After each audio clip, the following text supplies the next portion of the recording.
Estate का exam pass करने के बाद अब आपको समझ में नहीं आ रहा है कि तैयारी कैसे शुरू करें, तो बिल्कुल आप सही जगह आए हैं। यहाँ पर मैं आपको गाइड करूँगी कि आप अपनी जो तैयारी है वो किस तरह से स्टार्ट करें। सबसे पहले तो आप लोग को एस्टेट पास करने के लिए बहुत बहुत सारी शुभकामनाएं। और अब बस आप ये मान लीजिए कि 2026 में जो है आपको किसी भी तरह गवर्नमेंट जॉब ले लेनी है। तो 2026 में गवर्नमेंट जॉब के लिए सबसे पहले जो नोटिफिकेशन आएगा वो टीआरई 4 का आएगा। और अब आप लोग जो है एलिजिबल हो चुके हैं टीआरई 4 में अप्लाई करने के लिए। तो टीआरई 4 में अप्लाई करने से पहले एक बात आप समझ जाइएगा कि टीआरई 4 जो है बहुत बहुत बहुत ज़्यादा टफ होने वाला है। टीआरई 1, 2, 3 से काफ़ी ज़्यादा ये टफ होगा, क्योंकि इसमें आप जैसे होनहार बच्चे जो हैं वो जुड़ चुके हैं। सबसे पहले तो टीआरई 4 को क्रैक करने के लिए पहला पेपर जो है वो है जीएस का। तो जीएस जो है उस पर कमांड करना बहुत ज़रूरी है।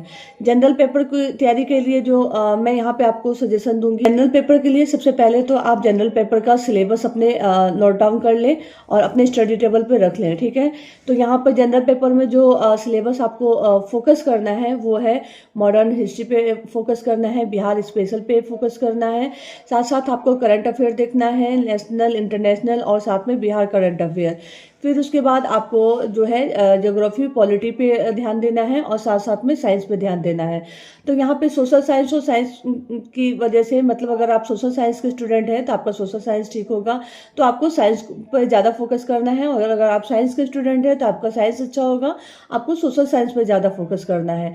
इन सारी चीज़ों को देखते हुए जनरल पेपर का एक जो है आप रोड मैप तैयार कर लीजिए कि किस तरह से जनरल पेपर जो है उसकी तैयारी करनी है। उसके लिए सबसे पहले तो आप बीपीएससी टीआरई 1, टीआरई 2, टीआरई 3 के ये प्रीवियस ईयर के क्वेश्चन पेपर्स ले लीजिए। अगर आप टीजीटी की तैयारी कर रहे हैं टीजीटी की, पीजीटी की कर रहे हैं तो पीजीटी की, या दोनों की कर रहे हैं तो दोनों के प्रीवियस ईयर के क्वेश्चंस आपके पास होने चाहिए।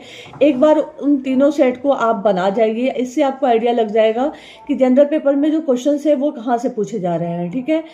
और मैं यहाँ पे बुक भी आप लोग को सजेस्ट कर दे रही हूँ। देखिए, मॉडर्न हिस्ट्री के लिए आप घटना चक्र की बुक ले सकते हैं। घटना चक्र की बुक काफ़ी अच्छी है।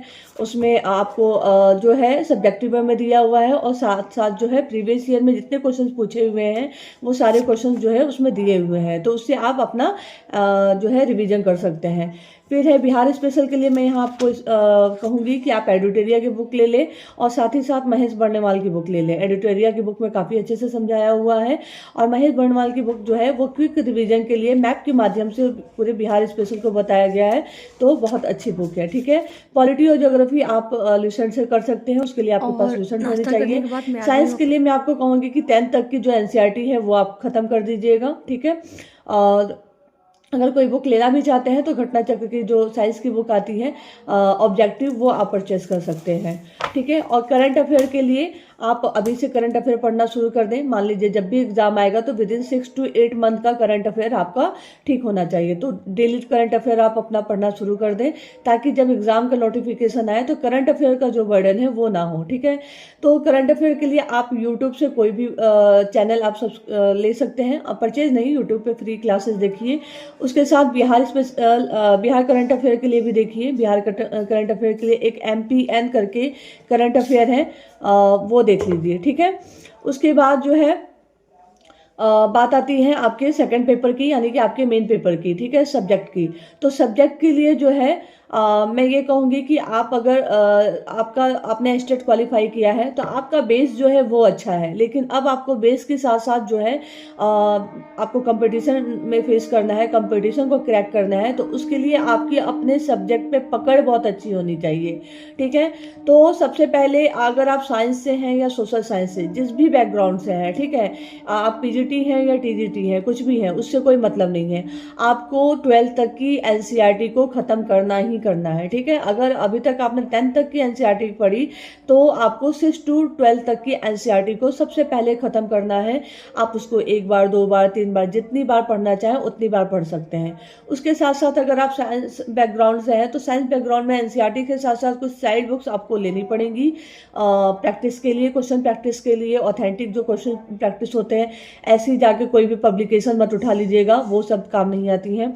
और साथ ही साथ जो है आप मान लीजिए सोशल साइंस के हैं, हिस्ट्री के हैं, पॉलिटी के हैं, तो भी आपको साइड से कुछ पढ़ना पड़ेगा स्पेशल, क्योंकि आपको अपने सब्जेक्ट पे पकड़ बनानी है। ठीक है, आपका रिजल्ट तैयारी 4 में तभी सिक्योर हो पाएगा इस बार जब आप जनरल पेपर में अच्छा मार्क्स लाएंगे और साथ ही साथ आपको अपने सब्जेक्ट में भी अच्छा मार्क्स लाएंगे, क्योंकि जो कट ऑफ है इस बार पिछले जितने भी कट ऑफ गए हैं उससे काफ़ी स्टैंडर्ड कट ऑफ ही जाएंगे, क्योंकि सीट की जो नंबर ऑफ वैकेंसीज है वो कम है और जो नंबर ऑफ स्टूडेंट्स हैं वो बढ़ गए हैं। ठीक है, इसमें साथ साथ टीआरई 3 में बैठे हुए वैसे कैंडिडेट्स भी आपके साथ फाइट करेंगे जो 1 या 2 नंबर से रह गए, और जो मतलब और भी नंबर से रह गए तो वो तो जम के मेहनत कर रहे हैं। मान लीजिए 1-2 नंबर से जिनका बहुत सारे बच्चे हैं जो 1-2 नंबर पे रह गए हैं, तो वो भी आपके साथ कंपटीशन में है। एस्टेट जो क्वालिफाई किए हैं खुद वो एक अच्छे स्टूडेंट हैं, तो वो भी आपके साथ फाइट में है। और साथ ही साथ नंबर ऑफ वैकेंसी क्या हो गई हैं, कम हो गई हैं। तो इसलिए आप बिल्कुल भी हल्के में टीआरई 4 को ना ही लीजिए, टीआरई 4 की तैयारी अभी से शुरू कर दीजिए। और अगर आप कहेंगे तो स्पेशली किसी भी सब्जेक्ट का TGT science, TGT PGT science, biology, chemistry या फिर सोशल साइंस की तैयारी कैसे करें, उसकी एक स्पेसिफिक वीडियो मैं बता दूंगी विद बुक के साथ। और यूट्यूब पे कौन सी जो है देखना चाहिए, कौन सा चैनल देखना चाहिए, किनके कौन से सर की वीडियोज आपको काफ़ी हेल्पफुल रहेंगी, ये सारे मैं सजेशन दे दूंगी। उसके लिए आप प्लीज़ कमेंट कीजिएगा, जैसे जैसे आप कमेंट कीजिएगा तो मैं वैसे वैसे वीडियोज़ जो है अपलोड कर दूंगी। ठीक है, अभी तक मैं टीआरई 4 पे वीडियोज़ नहीं अपलोड कर रही थी, एस्टेट के रिजल्ट का ही वेट कर रही थी कि एस्टेट एक बार रिजल्ट आ जाए तो फिर आप लोग जो है पढ़ाई में आप फोकस हो जाएं। ठीक है, और साथ ही साथ आप लोग को मैं ये भी बताना चाह रही हूँ कि मेरे यूट्यूब चैनल पे हम लोग रोज़ शाम को 4 बजे जो है लाइव ग्रुप डिस्कशन करते हैं। डेली टारगेट दिया जाता है करंट अफेयर में, बिहार स्पेशल में, मॉडर्न हिस्ट्री में, और जल्दी जब इसमें 1-2 सब्जेक्ट कंप्लीट हो जाएंगे तो हम पॉलिटी और ज्योग्राफी को भी इसमें शामिल कर लेंगे। ठीक है, तो अभी ये बिहार स्पेशल, मॉडर्न हिस्ट्री और करंट अफेयर का जो है आपका टारगेट दिया जाता है, डेली टारगेट, आप उसको उतना कंप्लीट कर दीजिए। और 4 बजे से लेकर 5, साढ़े 5 बजे तक हमारा लाइव ग्रुप डिस्कशन होता है, जहाँ पे मैं इंपॉर्टेंट क्वेश्चंस जो हैं वो आप लोगों के साथ डिस्कस करती हूँ। तो अगर आपको उसमें जुड़ना है तो मेरे चैनल को सब्सक्राइब कर लीजिएगा। ठीक है, और अभी से मेहनत स्टार्ट कर दीजिए, क्योंकि कंपटीशन बहुत टफ है, ये आप लोग भी जानते हैं। और 2026 में आपको रिजल्ट लेना ही लेना है, चाहे किसी भी तरह लेना है। अगर आप एस्टेट पास हो गए हैं तो आपके पास एक बहुत अच्छी अपॉर्चुनिटी आ रही है सामने। टीआरई 4 का जो वैकेंसी है बहुत जल्द आ जाएगी, तो उसके लिए आपको टाइम नहीं मिलेगा, इसलिए अभी से आप लोग क्या करना शुरू कर देंगे, तैयारी करना शुरू कर देंगे। ठीक है, वीडियो को लाइक कीजिएगा, सब्सक्राइब कीजिएगा, लोगों के साथ शेयर कीजिएगा। Thank you.